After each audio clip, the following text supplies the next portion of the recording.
تعالی وبرکاتہ۔ چیخا ہے جس کی ضرب سے ہر دور کا یزید، ایسا بنایا رب نے نشانہ حسین کا۔ سامعین ذی وقار، مفتی فضل احمد چشتی صاحب جو کہ یزید کی محبت میں اس قدر غلو کر چکے ہیں کہ اپنے ہی بیانات کا اور تحاریر و تقاریر کا آج وہ رد کرتے نظر آ رہے ہیں اور دکھائی دے رہے ہیں۔ موصوف کے جو موقف ہیں وہ بتدریج بدل رہے ہیں۔ پہلے یزید پلید کے حوالہ سے یہ موقف تھا کہ کوئی بھی یزید کا وکیل اور یزید کی حمایت کرنے والا، یزید کا دفاع کرنے والا جنتی نہیں ہو سکتا، بلکہ آپ مزید سن سکتے ہیں کہ کیا اس حدیث کا یہ مطلب نکل سی کہ تو میرے پتر وڈدا روی، میرے خاندان دی عزت رولدا روی تے تو جنتی ہے کہ جنت تیرے میرے پیو دی نہیں؟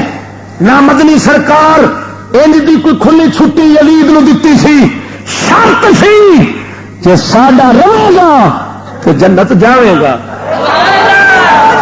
تو جب نبی دی اولاد ماری سو حال نبی ڈریا،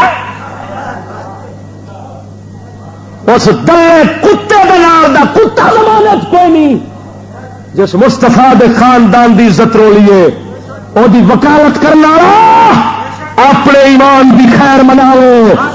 یزید کا وکیل جنت نہیں جائے گا، جنت او نے جانا ہے جنہیں یزید نال بغض رکھنا ہے، حسین نال حب رکھنی ہے۔ اور پھر بیچ میں ایک یہ بھی موقف اپنایا گیا کہ یزید پلید تھا، فاسق تھا، فاجر تھا، اور اس پہ اہل سنت کا اجماع ہے، اس میں کوئی دوسری رائے نہیں ہے۔ یزید پلید ساڈے اہل سنت و جماعت دا اس گل نال کوئی اختلاف نہیں کہ یزید پلید تے فاسق بدکار ظالم، اس وچ دوسری گل ہے ہی۔ یہ دوسرا موقف ہے، اور اسی موقف کے دوران ہی کتاب لکھی گئی بایعت یزید سے انکار کا سبب، جو کہ موصوف فضل احمد چشتی صاحب نے لکھی، اور اس کتاب کے ٹائٹل پیج کے سر ورق جو الفاظ لکھے ہیں وہ الفاظ بھی آپ پڑھ سکتے ہیں۔ اب ان الفاظ کو بھی پیش نظر رکھیے، اور یہ جو دوسرا موقف ہے کہ یزید پلید بھی تھا، فاسق بھی تھا، فاجر بھی تھا، اور اس میں کوئی دوسری رائے نہیں ہے، اس کو بھی سامنے رکھیے۔ مگر موصوف کا جو آخری اور حتمی موقف سامنے آیا ہے وہ بھی آپ سماعت کر سکتے ہیں کہ یزید کو پلید بھی نہیں کہا جا سکتا اور یزید کو پاک بھی نہیں کہا جا سکتا۔ یزید میں فقیر چشتی کی آخری تحقیق۔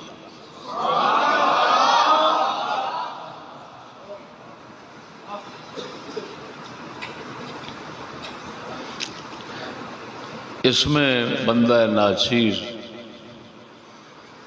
کئی سالہ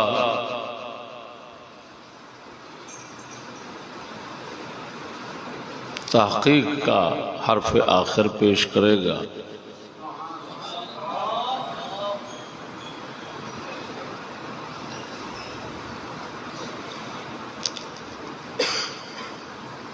آپ کو معلوم ہے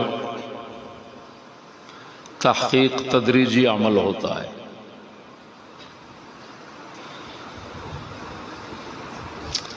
تحقیق سے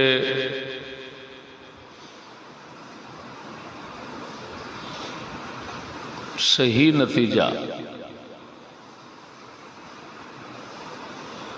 یکدم حاصل نہیں ہوتا۔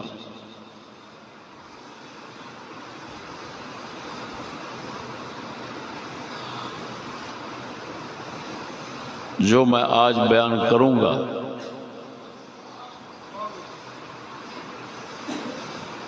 یہ ناچیز کی تحقیق تمام ہونے کے بعد پیش ہو رہا ہے، اس وجہ سے یہی میرا آخری موقف سمجھا جائے۔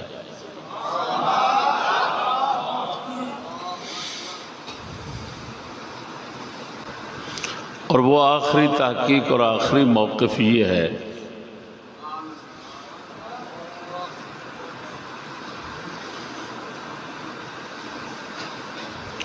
کہ یزید کے بارے میں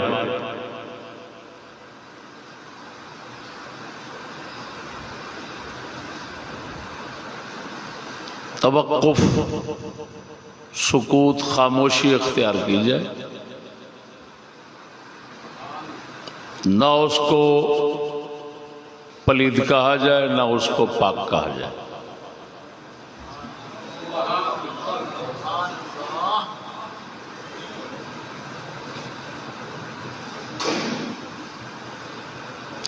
اس کا معاملہ خدا کے سپرد کیا جائے۔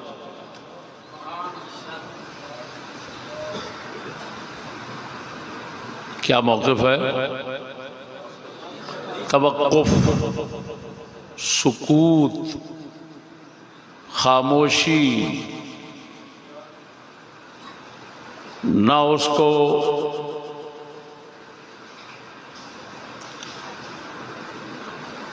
بدکار کہا جائے نہ اس کو نیکوکار کہا جائے، نہ اس کو پلید کہا جائے نہ اس کو پاک کہا جائے، اس کا معاملہ خدا کے سپرد کیا جائے۔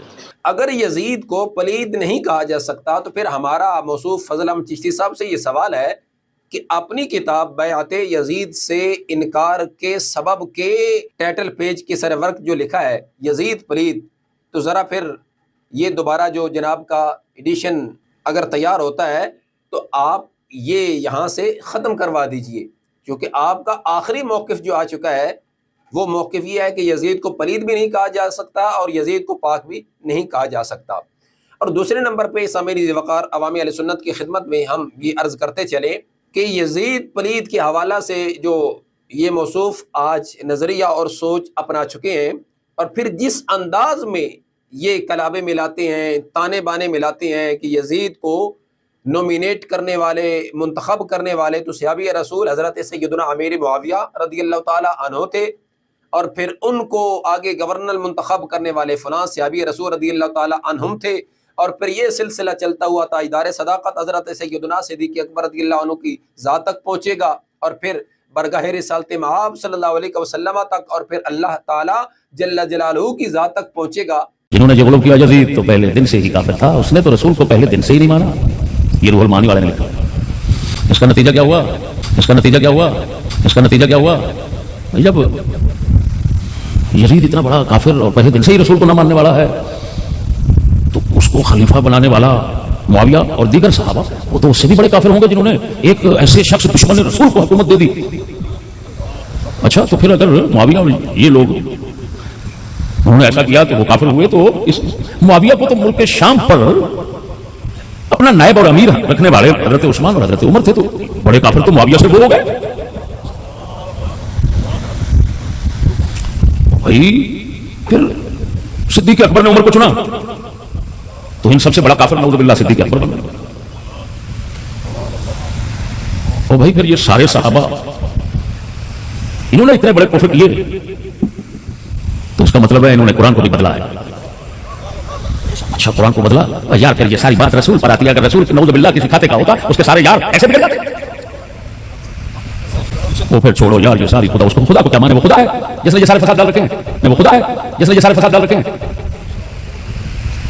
یہ نتیجہ ہے صرف یزید کے مسئلے میں غلو کرنے کا، صرف یزید کے مسئلے میں غلو کرنے کا، صرف یزید کے مسئلے میں غلو کرنے کا کہ خدا تک بندے پہنچ، کہ خدا تک بندے پہنچ۔ اس طرح یہ جو تانے بانے ملا کر جو یہ موصوف اپنا نظریہ اور سوچ لوگوں میں پیدا کر رہے ہیں یا اس کا اظہار کر رہے ہیں، اصل میں یہ سوچ، یہ فکر، یہ نظریہ وہی خارجی سوچ ہے جس پر خارجیوں نے کتابیں میں لکھی۔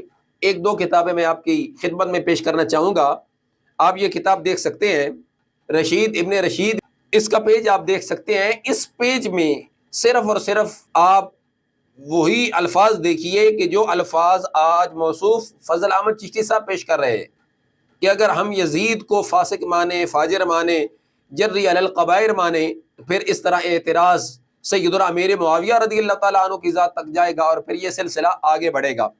یہی موقف اور یہی سوچ ان خارجیوں نے اپنائی۔ اس کتاب کے اندر صرف لفظوں کا ہیر پھیر ہے، سوچ وہی، عقیدہ وہی، نظریہ وہی ہے جو ان خارجیوں کا ہے، وہی نظریہ فضل احمد چشتی صاحب اپنے لفظوں میں پیش کر رہے ہیں۔ لہٰذا یہ فضل احمد چشتی صاحب جو آج موجودہ دور میں ایک سوچ پیدا کر رہے ہیں تو یہ اہل سنت کی سوچ نہیں ہے، یہ خارجی سوچ ہے، اور یہ وہی سوچ ہے کہ جو کل تک یزید کے حامی، یزید کے حقیقی جانشین خارجی لوگ پیش کرتے رہے ہیں، وہی سوچ آج فضل احمد چشتی صاحب پیش کر کے معاذ اللہ اپنے اجلہ اکابرین کی پاکیزہ سوچ کا رد کرتے دکھائی دے رہے ہیں۔ ایک طرف تو یہ کہتے دکھائی دیتے تھے کہ اعلیٰ حضرت علیہ رحمہ کا کوئی یہودی انکار کر سکتا ہے، اور پھر اعلیٰ حضرت علیہ رحمہ کی سوچ کا اگر کوئی رد کرتا ہے تو ہم اس کی سوچ کا رد کریں گے۔ اے عاشقا تیرے ورگا عاشق ہندوستان وچ کتھے لبے گا؟ اوے حق دیا ترجمانا، اوے ان لگدا جویں تیری زبان تو ساڈا رسول بولدا، اوے ان لگدا جویں تیری زبان تو ساڈا رسول بولدا۔ یہودی کتے ہی تیرے مخالف ہو سکتے ہیں، تیرے مخالف مسلمان نہیں ہو سکتا ہے امام احمد رضا۔ یہودی کتے ہی تیرے مخالف ہو سکتے ہیں، تیرے مخالف مسلمان نہیں ہو سکتا ہے امام احمد رضا۔ معاذ اللہ آج یہ خود ہی اعلیٰ حضرت علیہ رحمہ کی ذات کا انکار کر بیٹھے ہیں، اور ان کا پاکیزہ نظریہ عقیدہ جو اہل سنت کی انہوں نے ترجمانے کی یزید پرید کے حوالہ سے جو انہوں نے موقف اپنایا ہے، اس موقف کا انکار کر کے یہ سیدی اعلیٰ حضرت علیہ رحمہ کی ذات کا بھی انکار کر بیٹھے ہیں۔ اس لیے یہ سلسلہ جو مرحلہ وار آپ کی خدمت میں پیش کیا جا رہا ہے، آپ دعا کریں کہ اللہ ہمیں استقامت نصیب فرمائے، اور انشاءاللہ آخری سانس تک عقیدہ اہل سنت کی ترویج و اشاعت کے لیے اور محبت اہل بیت اطہار رضی اللہ عنہم کے اظہار اور نموس اہل بیت اطہار رضی اللہ عنہم پر پیرا دینے کے لحاظ سے ہم اپنا کردار ادا کرتے رہیں گے۔ وما توفیقی الا باللہ۔